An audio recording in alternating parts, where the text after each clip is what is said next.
Hello दोस्तों, मैं अक्षय आप सबका स्वागत करता हूं आप सबके अपने यूट्यूब चैनल लर्निंग गुरु पर। तो इस वीडियो को चालू करने से पहले एक बात मैं आपसे जरूर शेयर करूंगा। ये वीडियो आपको 16 मार्क्स दिलवा सकती है। जो अगर आप 5th सेम के बच्चे हो तो समझो कि आपके 16 मार्क्स पक्के, अगर वैल्यूएशन ऑफ शेयर आपका चैप्टर है तो रीजन ये है कि ये क्वेश्चन कॉन्सेप्चुअली भी बहुत अच्छा है और पेपर में बहुत बार आया है, अलग अलग एग्जाम में, वो बीबीए हो, बीसीसी हो, बीकॉम हो, हर एक एग्जाम में ये क्वेश्चन पूछा है। तो चलिए ज्यादा टाइम नहीं लेते, हम क्वेश्चन को पढ़ना क्या करते हैं, जल्दी से स्टार्ट करते हैं।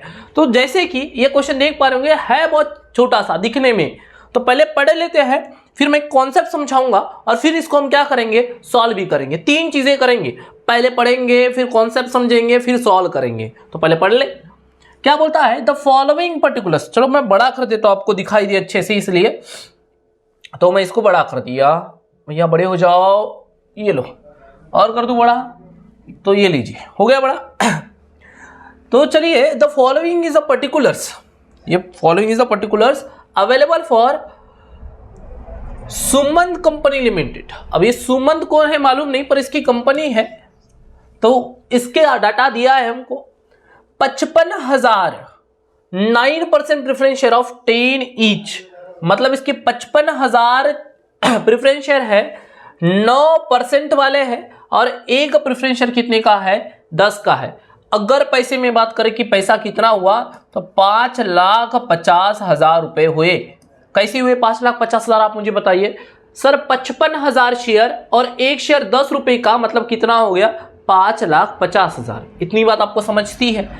55,000 ही इक्विटी शेयर भी है और एक शेयर कितने का है, 10 का है, मतलब ये भी कितना आ गया आपका, 5,50,000 आ गया। मतलब 2 तरीके के शेयर है, एक प्रेफरेंस शेयर है और एक कौन से शेयर है, इक्विटी शेयर है। एक्सटर्नल लायबिलिटीज दी है हमारे पास, कितनी दी है, 1 लाख की। कितनी की दी है, 1 लाख की। रिजर्व एंड क्या दिया है हमारे पास, सरप्लस दिया है, कितने का, 36,000 का। एवरेज नॉर्मल प्रॉफिट, मतलब आपका average normal profit after taxation, मतलब आपका एवरेज प्रॉफिट दिया है टैक्स काटने के बाद, on by every year by the company is 1,03,950, 1,03,950। मतलब हमारा एवरेज प्रॉफिट निकाल के दिया है क्वेश्चन ने 1,03,950 का। The normal rate of return earned by the fully paid up equity shares of the same type of companies in 9%। जो normal return कमाती है कंपनी इक्विटी शेयर के ऊपर, वो कितना है, एनआरआर इनका नॉर्मल रेट ऑफ रिटर्न क्या है, 9% है। कितना है, 9%। Out of the total assets, जितनी भी असेट्स थी, असेट वर्थ ₹3,000 आर फिक्टिशियस। 3,000 की असेट्स क्या है, बोलता है फिक्टिशियस। मतलब एक कंपनी के पास जितनी भी असेट्स होंगी उसमें से 3,000 की असेट्स क्या है, फिक्टिशियस है। और क्या बोलता है, फेयर वैल्यू निकालो आप इक्विटी शेयर की। अब क्वेश्चन में बड़ी तकलीफें हैं सर, असेट्स के बारे में जानकारी दिया है, पर उस असेट्स के बारे में जानकारी दिया है जिसमें क्या है, आपका 3,000 की फिक्टिशियस असेट दी है। अब क्या करें सर, एक्सटर्नल लायबिलिटीज दिया है सर, एक्सटर्नल लायबिलिटीज दिया है 1 लाख की है और फिक्टिशियस असेट 3,000 की है। तो बेटा आपको एक छोटा सा कॉन्सेप्ट पहले करना पड़ेगा, अपने दिमाग में रेडी करना पड़ेगा। और वो कॉन्सेप्ट क्या है, तो कॉन्सेप्ट कुछ ऐसा है कि नेट असेट्स निकालने की 2 मेथड्स है। नेट असेट्स निकालने की क्या है, 2 मेथड्स है। नेट असेट्स निकालने की पहली मेथड आप लोग जानते हो, असेट्स लेते हैं हम एट मार्केट वैल्यू लेते हैं, एट मार्केट वैल्यू भी लेते हैं, और एक्सक्लूडिंग फिक्टिशियस असेट लेते हैं, excluding fictitious assets. Fictitious assets को लिया नहीं जाता, लेते हैं, और यहां पर जो वैल्यू आती है उसमें से हम क्या करते हैं, अपनी एक्सटर्नल लायबिलिटीज को क्या करते हैं, माइनस करते हैं। एक्सटर्नल लायबिलिटीज को क्या करते हैं, माइनस करते हैं। ये मैंने माइनस कर दिया, तो जो भी आता है उसको क्या नाम दिया जाता है, नेट असेट्स क्या किया जाता है, नाम दिया जाता है। यहां पर जो भी आता है, ठीक है, ये नाम दिया जाता है। तो ये एक तरीका है। अब दूसरा तरीका यह है इसका रिवर्स अप्रोच।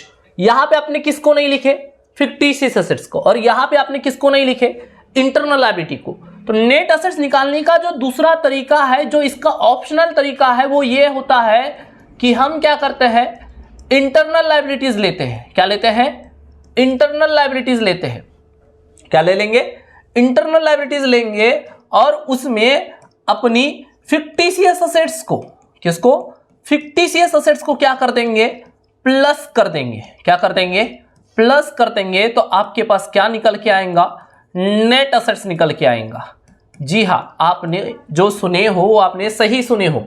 हमने क्या बोले, अच्छा मैंने एक चीज क्या कर दिया, यहां पर फिक्टिशियस असेट्स को क्या कर देंगे, यहां से माइनस कर देंगे, काम थोड़ा उल्टा कर देंगे।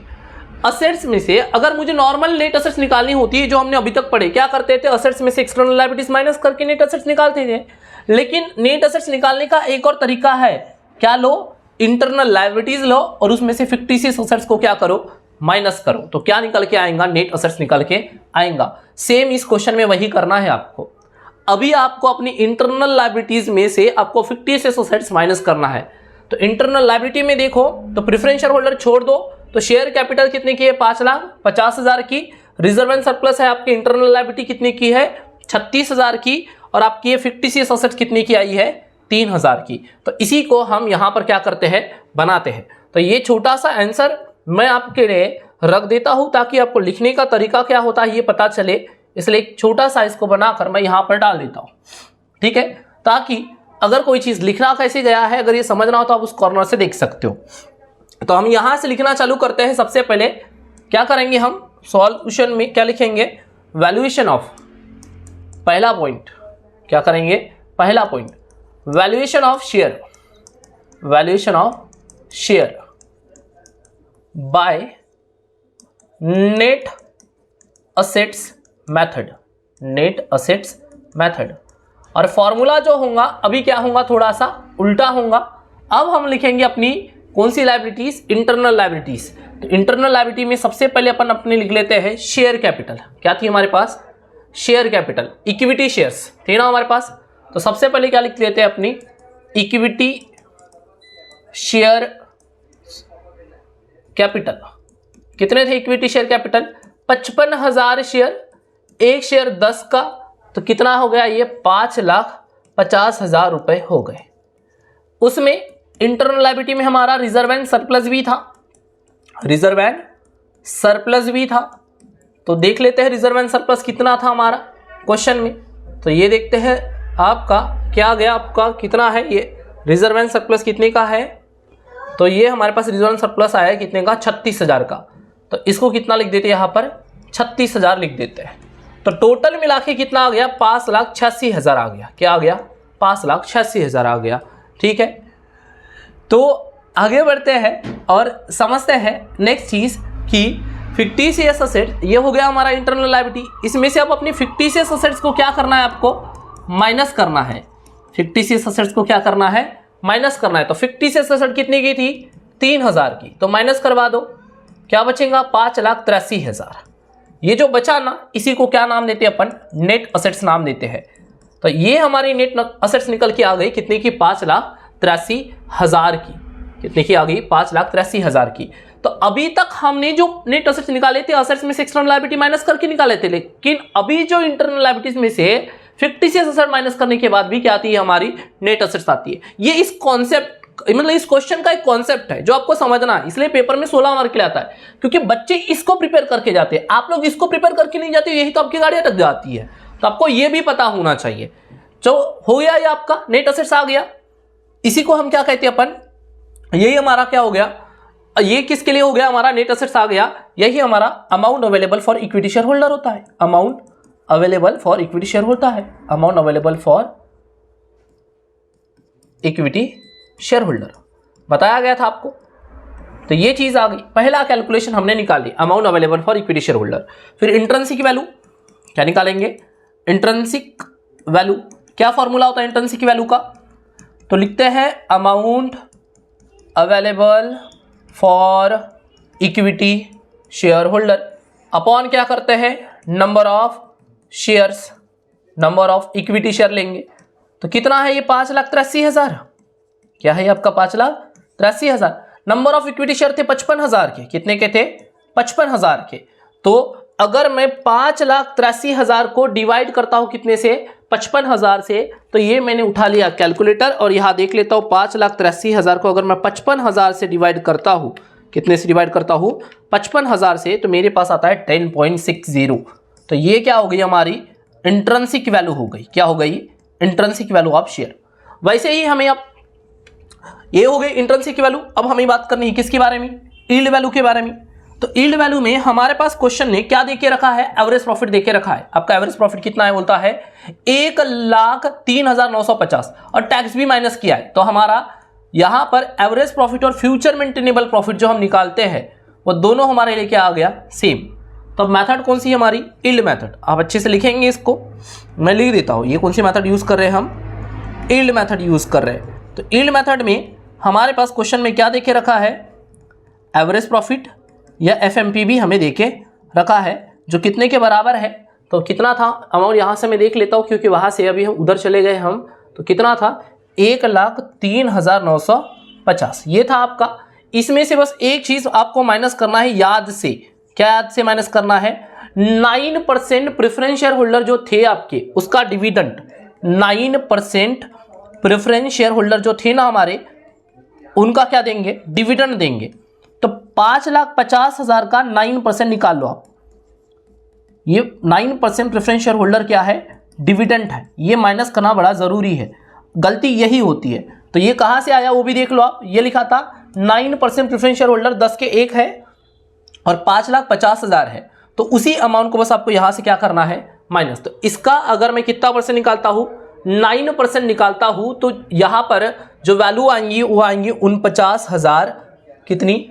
500। कितनी आएंगी? 49,500। आप चाहो तो निकाल लो, ठीक है। कैलकुलेटर अलाउ होता है आपको एग्जाम में, तो ये चीज याद रखना। तो यहां से डिविडेंड माइनस कर दिया एक्चुअली, और ये जो आंसर आएगा मेरे पास वो कितना आएगा? अभी यहां से अगर मैं माइनस करता हूं तो ये आएगा 54,450। क्या आएगा? 54,450। यहां पर आप देख सकते हो, यहां आपको दिखाई दूंगा मैं, अभी थोड़ी देर में दिखा दूंगा। क्या आएगा? 54,450। तो ये आपका एवरेज प्रॉफिट था। एक्चुअली इसको फ्यूचर मेंटेनेबल प्रॉफिट मत बोलो। आपका एवरेज प्रॉफिट कितना था? 1,03,950।